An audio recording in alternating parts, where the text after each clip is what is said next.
It was a crisp autumn morning when Sarah Williams pulled up to the Elite Private Airways terminal in her Tesla Model S.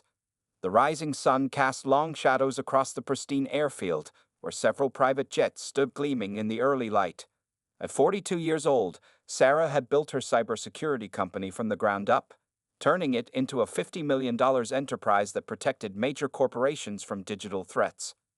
Sarah checked her Rolex, 7:15 a.m. She was early for her 8 a.m. flight to Chicago, where she was scheduled to give a keynote speech at a major tech conference. Her presentation materials were safely stored on her laptop, and her Louis Vuitton carry-on contained a carefully selected Armani suit for the occasion. After 15 years of hard work, she had earned every symbol of success she carried. The security checkpoint stood between her and the private jet waiting on the tarmac. Sarah had flown from this terminal dozens of times before, but today there was an unfamiliar face in the security booth. Robert Miller, a man in his 50s with graying hair and a permanent frown, sat behind the glass, his security badge gleaming under the fluorescent lights. As Sarah approached the checkpoint, she noticed how Miller's expression changed. His eyes narrowed, and his posture stiffened. She had seen that look before, the look of someone making instant judgments based on her skin color. After 2 decades in the business world, she had developed a sixth sense for detecting prejudice, however subtle it might be. "Good morning," Sarah said pleasantly, sliding her identification and flight documentation through the window slot. Her credentials were impeccable: her pilot's filed flight plan, her charter company's authorization, her government-issued ID, and her regular client status with Elite Private Airways. Miller barely glanced at the documents before his face twisted into a skeptical scowl. "There seems to be some irregularity here," he said, his tone dripping with manufactured concern. "I'll need to make some additional verifications." Sarah watched as a white businessman approached the second security window. The guard there checked his papers with a cursory glance and waved him through with a friendly smile. The contrast was stark and unmistakable. "What sort of irregularities?" Sarah asked calmly, maintaining her professional demeanor. Years of handling difficult business negotiations had taught her the value of staying composed under pressure. She subtly reached for her phone in her blazer pocket, making sure it was ready to record if needed. Miller shuffled through her papers with exaggerated slowness. "The signature on your charter authorization doesn't match our records," he claimed, though Sarah knew this was impossible. She had used the same charter service for the past 3 years without a single issue. As Miller continued to create arbitrary obstacles, Sarah noticed Janet Chen, one of the regular terminal employees, watching the situation with growing concern. Janet had assisted Sarah on numerous previous flights and knew her as a respected regular client. Sarah maintained her dignity as Miller made his third unnecessary phone call to verify her documentation. She used this time to send a quick email to both Marcus Thompson, her charter company's CEO, and Patricia Rodriguez, the airfield's chief of operations. Both were professional connections she had cultivated over years of doing business at this airfield. The email was brief but detailed, explaining the current situation and noting the disparate treatment she was observing. Sarah had learned long ago that documentation and proper channels were often more effective than direct confrontation. As Miller droned on about standard procedures, Sarah noticed several text messages lighting up her phone. Both Marcus and Patricia had received her email and were responding immediately. They assured her they were on their way to the terminal. Sarah allowed herself a small smile, knowing that justice would soon prevail. She had built her success not just on technical expertise, but on understanding how to navigate challenging situations with intelligence and grace. While Miller continued his charade of examination, Sarah stood perfectly poised, her Harvard Business School posture unwavering. Through the terminal windows, she could see her chartered Gulfstream G650 waiting on the tarmac. She knew she would be boarding that plane today. It was just a matter of how the situation would resolve itself. Years of breaking barriers in the tech industry had taught her that persistence and strategic thinking always overcame ignorance and prejudice. Little did Miller know, his discriminatory behavior was about to backfire spectacularly, and Sarah was already 3 steps ahead in a game he didn't even know he was playing. The tension at the security checkpoint continued to build as Robert Miller made his 4th unnecessary phone call. Sarah watched as he deliberately turned his back to her, speaking in hushed tones while occasionally throwing suspicious glances over his shoulder. Through the glass partition, his voice was muffled, but his hostile body language spoke volumes. Another private jet client, a white woman in a designer suit, approached the second security window. She was quickly processed and cleared to proceed in less than 2 minutes. Sarah noticed how Miller paused his phone call to observe this interaction, his expression suggesting he was looking for ways to justify his different treatment of Sarah. "Ma'am," Miller said, finally turning back to face Sarah, "there appear to be some serious discrepancies in your documentation." He spread her papers across his desk with theatrical concern. "The charter company's authorization code doesn't match our format requirements." Sarah knew this was completely false. She had used the exact same documentation format just last week. The authorization code, Miller referred to as a standard industry format that hadn't changed in 5 years. She could see Janet Chen, the terminal employee, shifting uncomfortably at her desk, clearly disturbed by Miller's fabricated claims. "Could you please point out exactly which part of the code is incorrect?" Sarah asked calmly, pulling out her phone. "I'd like to document this issue to share with the charter company." She began recording, holding her phone steady as she focused on the documents in Miller's hands. Miller's face reddened when he noticed the recording.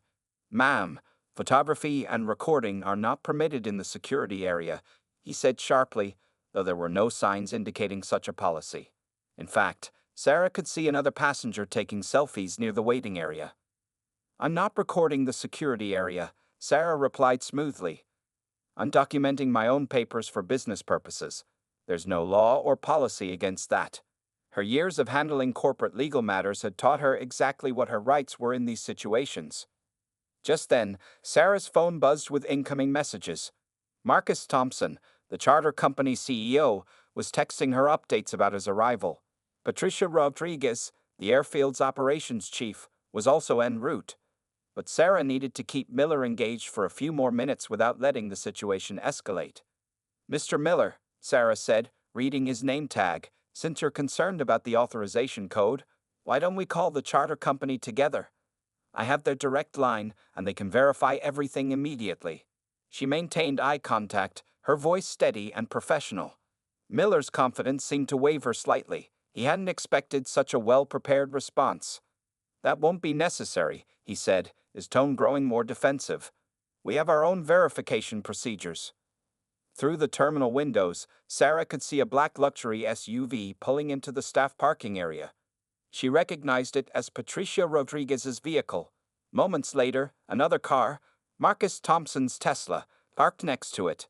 Miller was so focused on finding new ways to delay Sarah that he hadn't noticed these arrivals. Janet Chen, who had been watching the situation unfold, suddenly stood up from her desk. She had worked at the terminal for 12 years and had never seen such blatant discrimination. Her conscience wouldn't let her remain silent any longer. She began walking toward Miller's security booth, clutching a folder of documents. The atmosphere in the terminal grew charged with anticipation. Other passengers and staff had stopped to observe the situation, some recording discreetly with their phones. Miller's behavior had created an audience, though that clearly hadn't been his intention. Sarah remained perfectly composed, her years of corporate experience evident in her calm demeanor. She checked her watch again, 7:35 a.m. Despite Miller's delays, she was still on schedule for her Chicago meeting. More importantly, she knew that justice was about to be served. The terminal doors opened, and the clicking of formal shoes against the polished floor announced the arrival of both Patricia Rodriguez and Marcus Thompson. Miller, still focused on inventing new problems with Sarah's documentation, remained unaware that his supervisors were approaching his security booth. Sarah allowed herself another small smile. The next few moments would demonstrate why discrimination in any form was not just morally wrong, but also incredibly foolish in today's connected world. Miller was about to learn a valuable lesson about prejudice, professionalism, and power. Patricia Rodriguez's heels clicked sharply against the terminal floor as she approached the security booth, her face set in a stern expression. Marcus Thompson walked beside her, his tall frame carrying an air of authority that came from years of running a successful charter company. The other passengers in the terminal watched with interest as the two executives made their way to where Miller was still shuffling through Sarah's papers. "Robert Miller?" Patricia's voice cut through the tense atmosphere. Miller's head snapped up, and the color drained from his face as he recognized the airfield's chief of operations. "I need an explanation for what's happening here." Miller scrambled to stand up, knocking several of Sarah's documents to the floor in his haste. "Ms. Rodriguez, I was just following security protocols," he stammered, his earlier confidence evaporating. There were some irregularities in the documentation that. "I've reviewed Ms. Williams' documentation remotely," Marcus Thompson interrupted, his deep voice carrying across the terminal. "She's been a platinum member of our charter service for 3 years. Every single piece of her paperwork is in perfect order, as it always has been." Janet Chen stepped forward, clutching her folder. "Ms. Rodriguez, I have copies of Ms. Williams' previous flight authorizations," she said. "They're identical to today's documentation. Mr. Miller has been creating delays for nearly 20 minutes now." Sarah stood quietly, maintaining her professional demeanor as the scene unfolded. She watched as other passengers pulled out their phones, recording the confrontation. This wasn't about personal vindication for her. It was about exposing a systemic problem that affected too many travelers.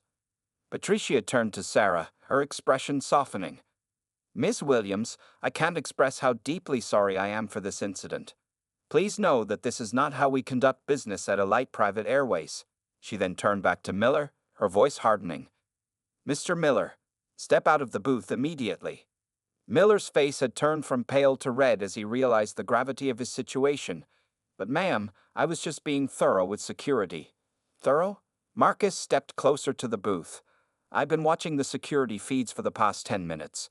3 other passengers were processed while you held up Ms. Williams.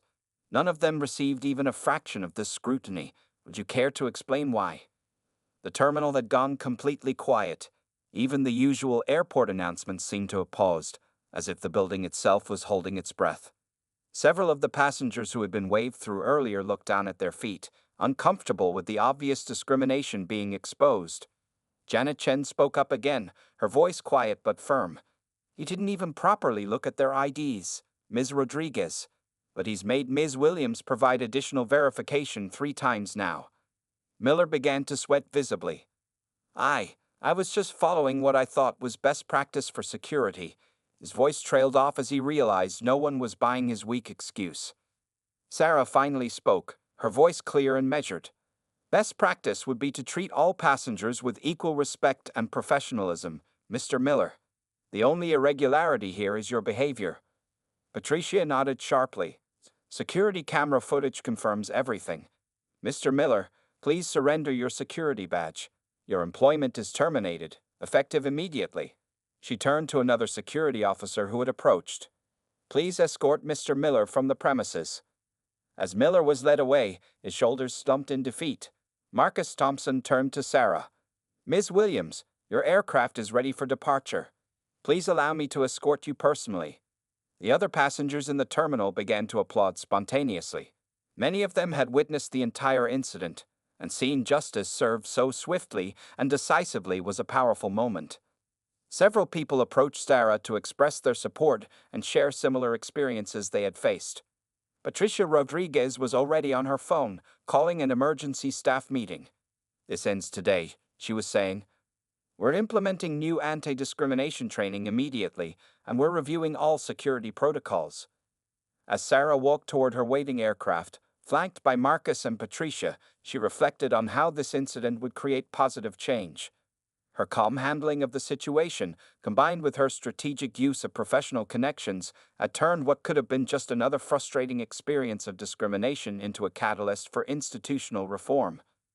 The morning sun had fully risen now, casting a bright light across the airfield. It seemed fitting, illuminating not just the path to Sarah's waiting jet, but also lighting the way toward a more equitable future in private aviation. As Sarah walked across the tarmac toward her waiting Gulfstream G650, the morning light caught the plane's gleaming surfaces. Patricia Rodriguez and Marcus Thompson flanked her, both still visibly concerned about the incident that had just unfolded. Behind them, through the terminal windows, they could see staff members already removing Miller's personal items from the security booth. "Ms. Williams," Patricia said, stopping near the aircraft stairs, "I want you to know that we're not just going to sweep this under the rug. By this afternoon, we'll have a full investigation underway. She pulled out her business card and handed it to Sarah. I'd appreciate it if you'd be willing to share your video recording with our HR department. Sarah nodded, reaching into her blazer pocket for her own business card. I'll have my assistant send you the footage within the hour. She glanced back at the terminal, where several passengers were still watching through the windows. But I'd like to suggest something more substantial than just an investigation. Marcus Thompson, who had been typing on his phone, looked up with interest. What do you have in mind, Sarah? This isn't just about one security guard, Sarah explained, her business acumen kicking in. It's about creating systemic change. I propose a partnership between Elite Private Airways and my tech company to develop an anti-bias training program. We can use AI and virtual reality to help staff understand and recognize their unconscious prejudices. Patricia's eyes lit up at the suggestion. That's exactly the kind of innovative solution we need. Would you be willing to lead the initiative?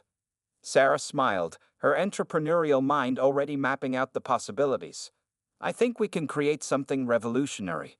A program that could be implemented not just here, but at private airfields across the country.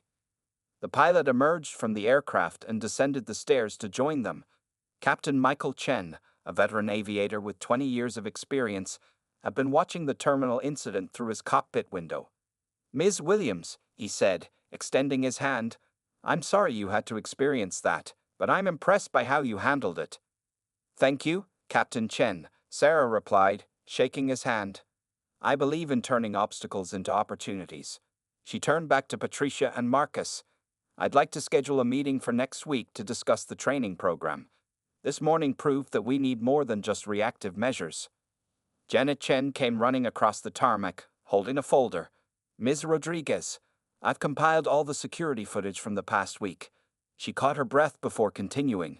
I found at least 3 other incidents where Mr. Miller showed similar discriminatory behavior toward minority passengers. Patricia's expression hardened. This is even worse than we thought. Sarah, your training program idea couldn't have come at a better time.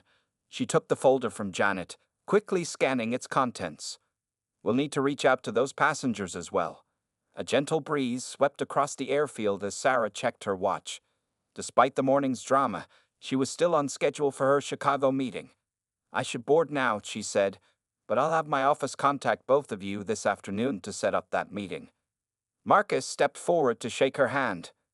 Thank you for handling this situation with such grace and professionalism. Not everyone would have remained so composed. Sarah climbed the aircraft stairs, turning back briefly to address the small group gathered below. Sometimes the best way to fight discrimination is to prove your excellence beyond any doubt, she smiled warmly, and then use your position to create lasting change. Captain Chen followed her aboard, and the flight attendant, Maria, greeted her with a sympathetic smile. I saw what happened, Ms. Williams. Your coffee is already prepared. Extra hot with a splash of almond milk. Just how you like it. As Sarah settled into her leather seat, she could see Patricia and Marcus walking back to the terminal, already deep in discussion about implementing immediate changes. Janet was showing them something on her tablet, likely more security footage evidence. The aircraft's engines hummed to life, and Sarah opened her laptop to review her keynote speech for the Chicago Tech Conference. She realized she now had a powerful new anecdote to add to her presentation about innovation and social change. Sometimes, she thought, the most powerful business solutions came from facing personal challenges head-on. As the Gulfstream taxied toward the runway, Sarah felt a deep sense of satisfaction. What had started as an attempt to block her path had instead opened up new opportunities for positive change. The morning sun streamed through her window, promising brighter days ahead for everyone who would pass through these terminals in the future. At 35,000 feet above the ground, Sarah sat in her leather seat, typing furiously on her laptop. The incident at the airport had inspired her to modify her keynote speech for the Chicago Tech Conference. Captain Chen's voice came over the intercom, announcing they were halfway through their journey, but Sarah barely noticed, absorbed in her work. Maria, the flight attendant, approached with a fresh cup of coffee. Ms. Williams, she said softly, I hope you don't mind, but I posted about what happened this morning on my social media. It's already going viral. She showed Sarah her phone, where the video of Miller's dismissal had already gathered over 50,000 views. Sarah leaned back in her seat, taking the coffee. She hadn't planned on the incident becoming public, but perhaps it could serve a greater purpose. Her phone had been buzzing constantly with notifications, messages from other business leaders, civil rights organizations, and even a few news outlets requesting interviews. The internet works faster than any corporate memo, Sarah mused, scrolling through her messages. Among them was an email from Patricia Rodriguez, outlining the immediate changes being implemented at Alight Private Airways. All security staff would be required to attend emergency bias training by the end of the week. Just then, Sarah's phone rang. It was Michelle John, her company's head of development.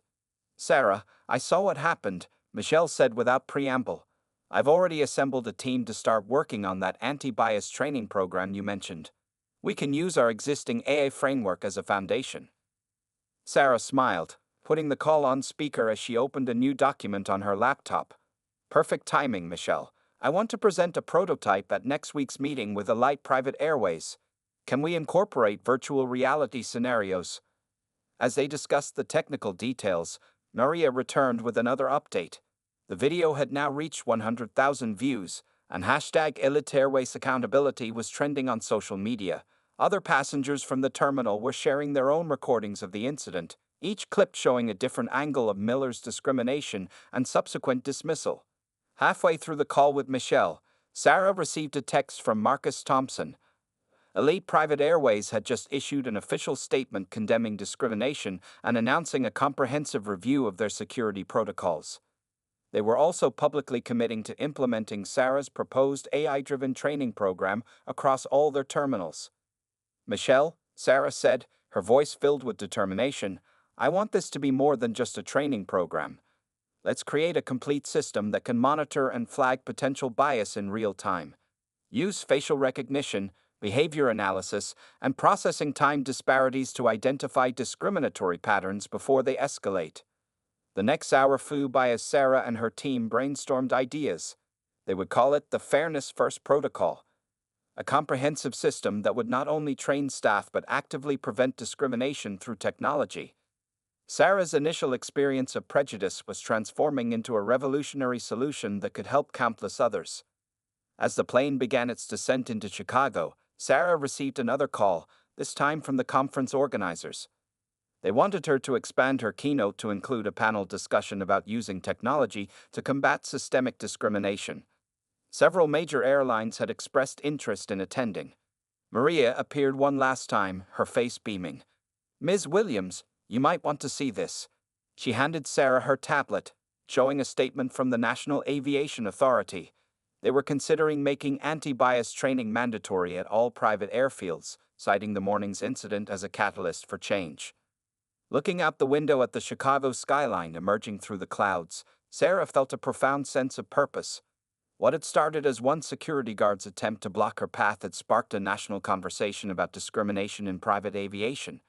More importantly, it was leading to concrete actions and solutions.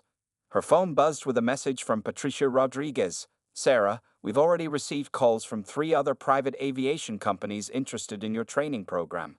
Your handling of this situation has started something big." As Captain Chen announced their final approach, Sarah saved her revised keynote speech. The title now read, "Breaking Barriers: How AI Can Transform Corporate Culture and End Discrimination."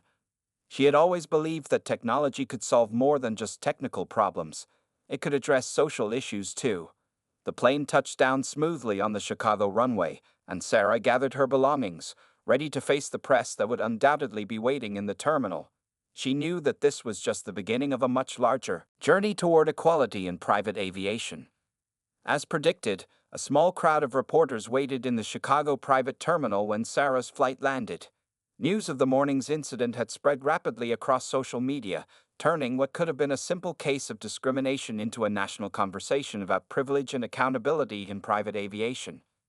Sarah stepped off the plane with perfect poise, her Armani suit crisp despite the 2-hour flight.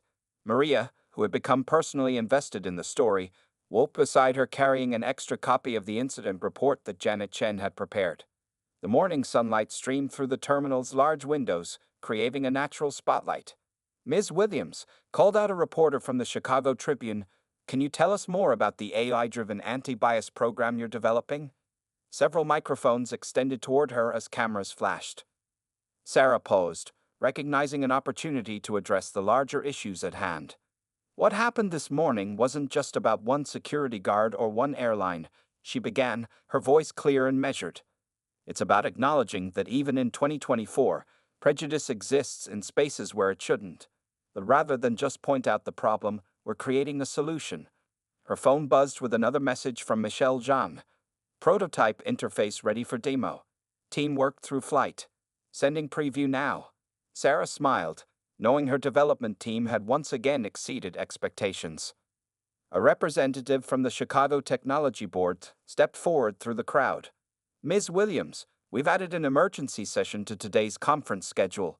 Would you be willing to showcase your anti-bias technology prototype this afternoon? Before Sarah could respond, her phone rang again. It was Patricia Rodriguez, calling with updates from Elite Private Airways. She put the call on speaker, letting the reporters hear as Patricia announced that their board had unanimously approved an immediate rollout of the Fairness First protocol across all their terminals.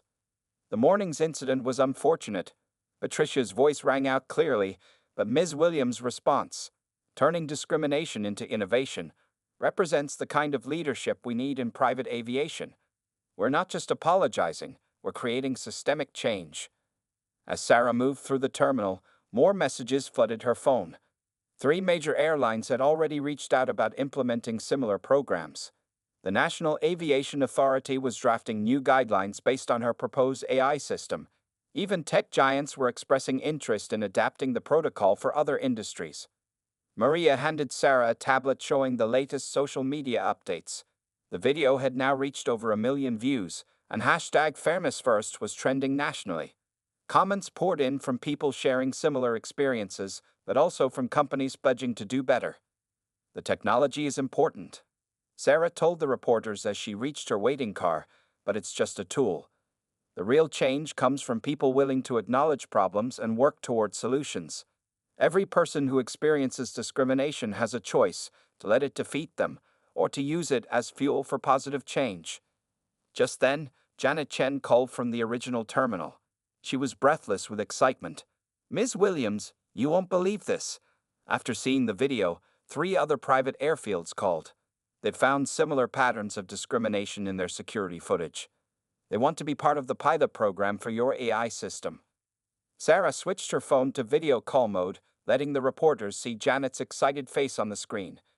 This is what progress looks like, Sarah explained. One person speaks up, others feel empowered to do the same, and suddenly we have a movement for change. As her driver loaded her luggage into the car, Sarah received one final message, this one from Marcus Thompson. Elite Private Airways was creating a new executive position, Chief Equality Officer. They wanted Sarah to help define the role and select the first person to fill it. Looking back at the assembled reporters, Sarah delivered her closing statement. Sometimes the worst moments in our lives become catalysts for the greatest changes. This morning, someone tried to stop me from boarding a plane. Instead, they launched a revolution in how we think about equality in private aviation. The car pulled away from the terminal, heading toward downtown Chicago where the tech conference awaited. Sarah used the ride to review her presentation one last time, knowing that her keynote speech would now reach far beyond the original audience. What had started as a personal incident was becoming a national movement for change, driven by technology but powered by human determination. Her phone screen lit up with another update. Hashtag #FairnessFirst had just gone international. Sarah smiled, knowing that by the end of the day, her story would inspire others to turn their own experiences of discrimination into opportunities for positive change.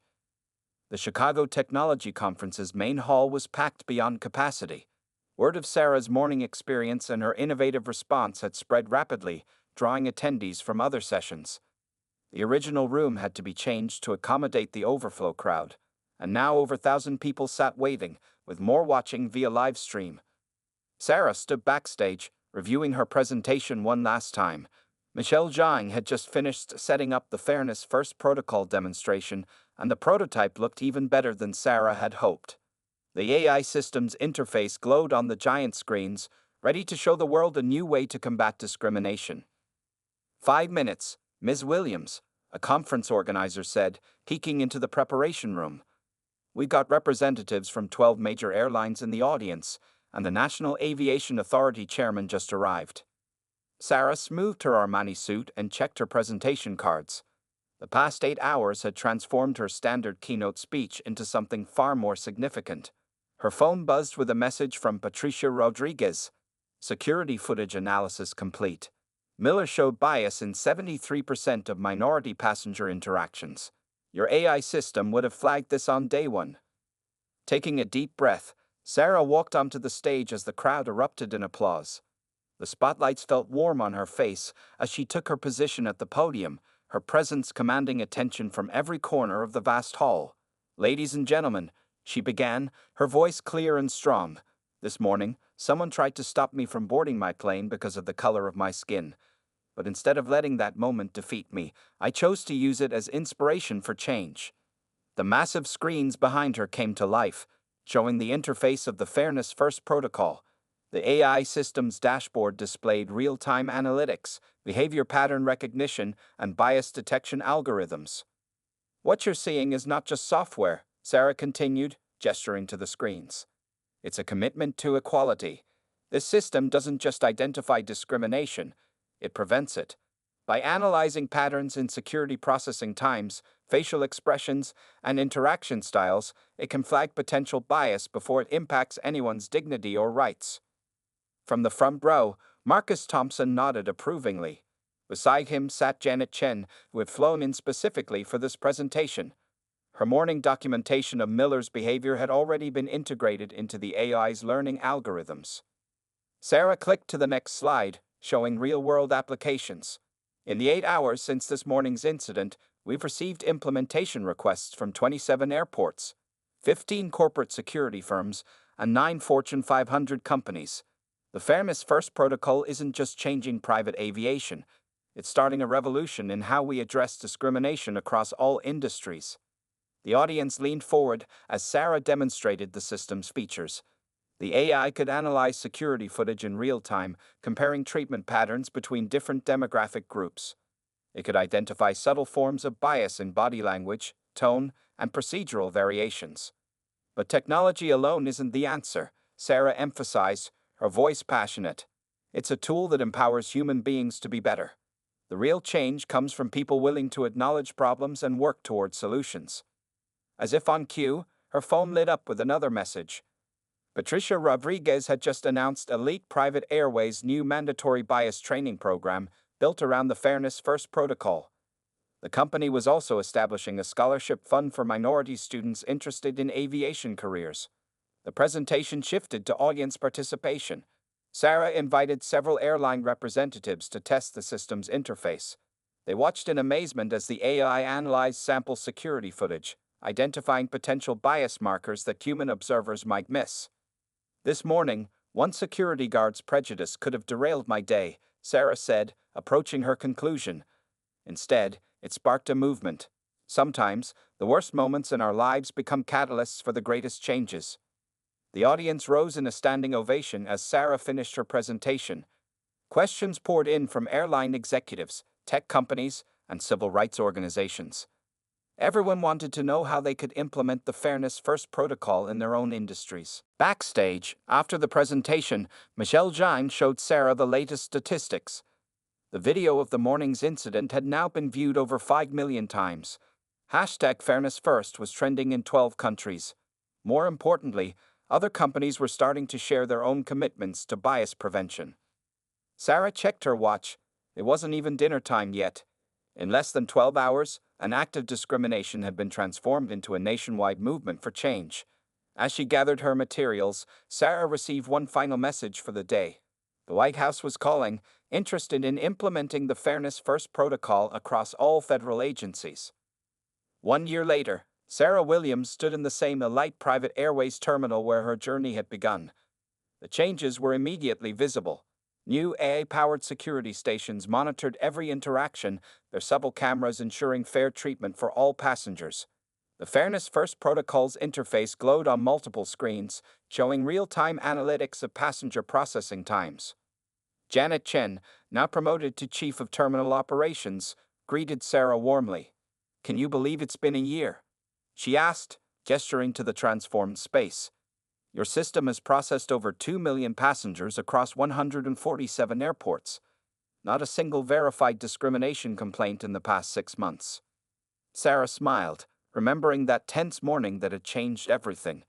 Her phone buzzed with the latest statistics. The Fairness First protocol had been implemented in over 500 organizations worldwide, from airlines to Fortune 500 companies. What had started as a response to one security guard's prejudice had grown into a global movement. Ms. Williams, a young black woman, approached them, wearing an elite private airways security uniform. "I just wanted to thank you. I got this job through the Minority Aviation Scholarship Program you started. There are 30 of us now, all trained in bias prevention using your AI system." Patricia Rodriguez joined them, carrying a thick folder of reports. "Sarah, the numbers are incredible. Passenger satisfaction up 45%, discrimination complaints down 98%, and our hiring diversity has doubled. The Fairness First protocol has quite literally changed the face of private aviation." The terminal's atmosphere was noticeably different from that morning a year ago. Security checks moved smoothly and efficiently, with the AI system ensuring consistent treatment for every passenger. On the walls, digital displays showed real-time fairness metrics, a transparent commitment to equality. Marcus Thompson arrived for their scheduled meeting, his face beaming. "Ready for the big announcement?" he asked. Elite Private Airways was about to launch the largest expansion of the Fairness First protocol yet, a partnership with international airports across 5 continents. Sarah's phone lit up with more updates.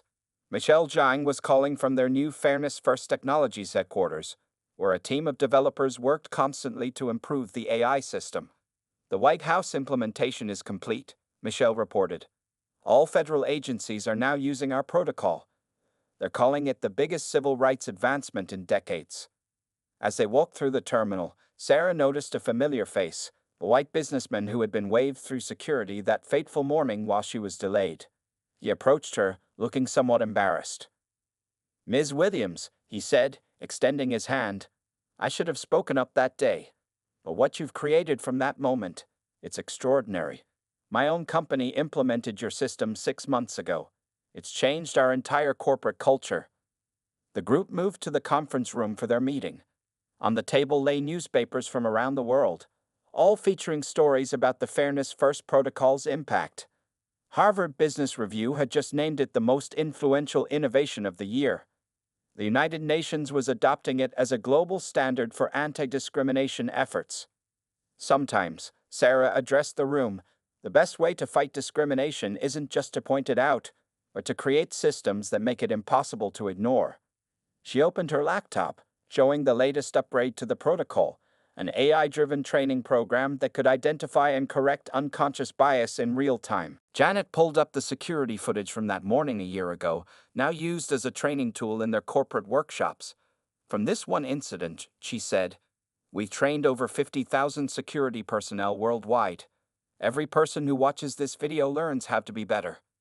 As the meeting concluded, Sarah walked to the same security checkpoint where it had all begun. The booth where Miller had sat was now equipped with state-of-the-art fairness monitoring technology. Above it hung a plaque. "Fairness First, because dignity is everyone's right." Her phone buzzed one final time, a message from a civil rights organization. The Fairness First protocol had just been nominated for the Nobel Peace Prize for its contribution to fighting systemic discrimination globally.